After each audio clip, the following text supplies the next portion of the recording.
The following adaptive exercise is for your chest. That's your pectorals mainly. You're going to start off seated in a chair close to the wall.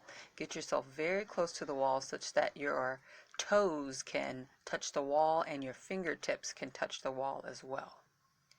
Once you get your proper spacing, you're going to lie your palms flat against the wall, just a tiny bit lower than shoulder height. Pull your belly button in and lower your torso towards the wall, almost as if your head were about to touch. Then you're going to push off by pushing through your hands and extending your arms, elbows fully straight again. Repeat.